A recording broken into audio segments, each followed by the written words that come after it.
Bab 1 dan 2, Panduan Penulisan Artikel Ilmiah Mahasiswa. Bab 1, diantaranya latar belakang, landasan yuridis, tujuan, pengertian artikel ilmiah, tugas akhir. Latar belakang. Tugas akhir sebagai salah satu mata kuliah wajib lulus bagi mahasiswa pada semua program studi di UIN Raden Intan Lampung. Sebagai upaya meningkatkan mutu dan kualitas lulusan berdasarkan capaian belajar lulusan atau CPL yang ditentukan oleh institusi pendidikan. Diperlukan ketentuan sebagai alternatif lain penulisan tugas akhir yang sah berkedudukan sebagai pengganti skripsi berupa artikel ilmiah. Landasan yuridis. Dasar hukum pelaksanaan program kebijakan, panduan penulisan artikel tugas akhir mahasiswa UIN Raden Intan Lampung adalah beberapa hukum yang ada di Indonesia. Tujuan. Panduan penulisan artikel ilmiah pengganti skripsi tugas akhir mahasiswa UIN Raden Intan Lampung bertujuan untuk 1. Memberikan panduan umum dan rambu-rambu kepada mahasiswa dalam menyusun artikel tugas akhir mahasiswa. 2. Menyamakan persepsi antara mahasiswa dan dosen dalam menulis artikel ilmiah pengganti skripsi tugas akhir dari aspek karakteristik dan sistematika penulisan. 3. Memberikan petunjuk kepada program studi dan dosen dalam melakukan pembimbingan penulisan artikel sebagai skripsi tugas akhir mahasiswa baik dari segi struktur, substansi, dan kaidah penulisan artikel tugas akhir mahasiswa. 4.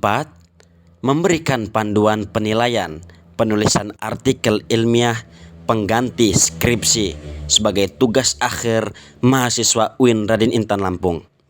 5. Memudahkan pihak luar melakukan penelusuran hasil penelitian mahasiswa. Pengertian artikel ilmiah tugas akhir. Artikel adalah karya ilmiah yang sah berkedudukan sebagai pengganti skripsi.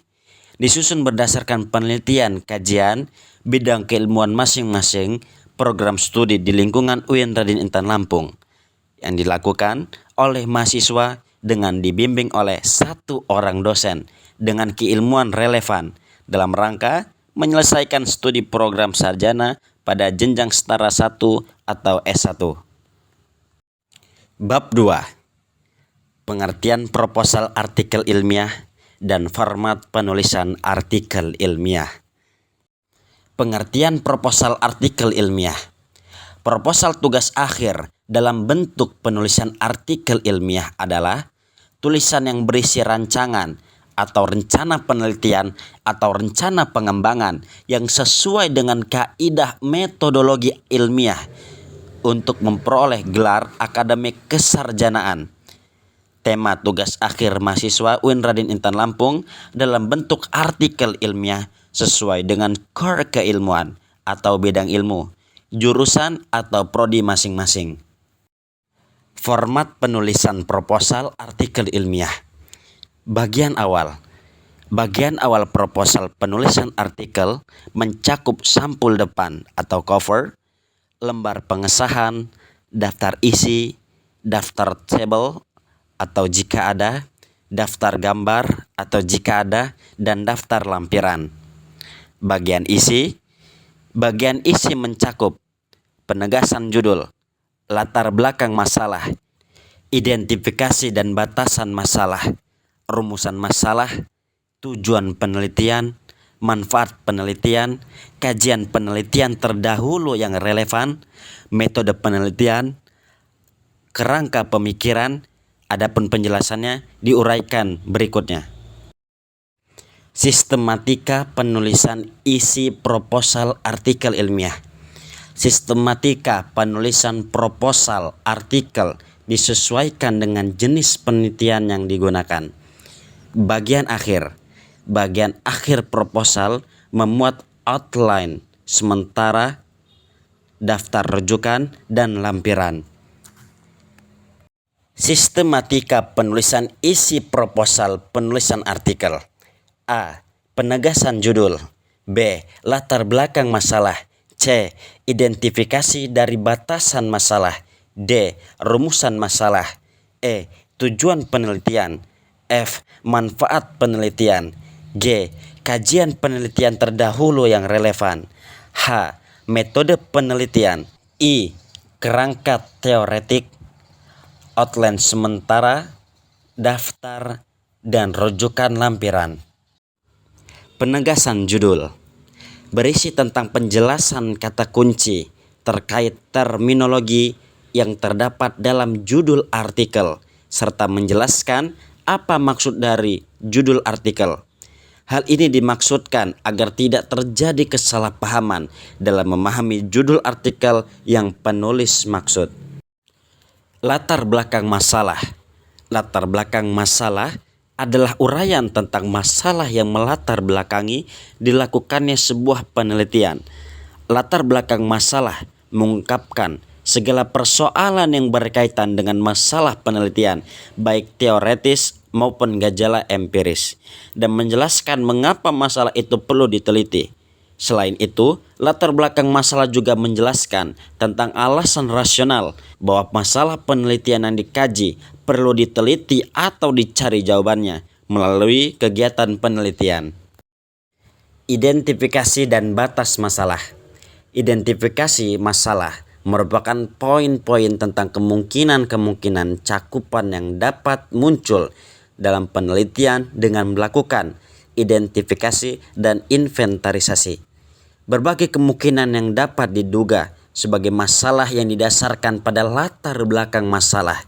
Adapun pembatasan masalah adalah upaya menetapkan batas-batas masalah penelitian supaya lebih jelas, sehingga ditemukan masalah yang termasuk dan masalah tidak termasuk dalam penelitian. Fokus dan subfokus. Peneliti menetapkan fokus penelitian, yaitu area spesifik yang akan diteliti. Setelah fokus ditentukan, selanjutnya ditetapkan sudut tinjauan dari fokus tersebut sebagai subfokus penelitian. Rumusan masalah.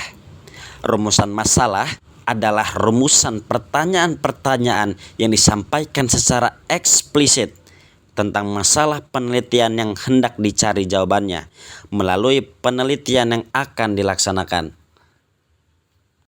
Tujuan penelitian. Tujuan penelitian merupakan maksud dari penelitian didasarkan pada masalah yang telah dirumuskan sebelumnya. Tujuan penelitian dinyatakan dalam kalimat yang sifatnya menggali atau mendalami informasi faktual. Kata-kata yang dapat digunakan dalam tujuan penelitian misalnya untuk mempelajari atau to study, mengeksplorasi atau to explore, mengkaji atau to analyze, menemukan atau to find out, atau mengungkapkan atau to reveal. Manfaat penelitian. Manfaat penelitian membicarakan tentang kegunaan atau kontribusi yang dapat diperoleh dari penelitian yang akan dilakukan. Manfaat penelitian dapat berupa kontribusi teoritis untuk mengembangkan ilmu pengetahuan, maupun kegunaan praktis berupa pemecah permasalahan atau alternatif penyelesaian dalam praktek. Kajian penelitian terdahulu yang relevan atau studi pustaka. Kajian penelitian terdahulu yang relevan merupakan ulasan peneliti terhadap bahan pustaka dan hasil-hasil penelitian yang sudah dilakukan orang lain dan relevan dengan tema dan topik penelitian yang akan dilakukan.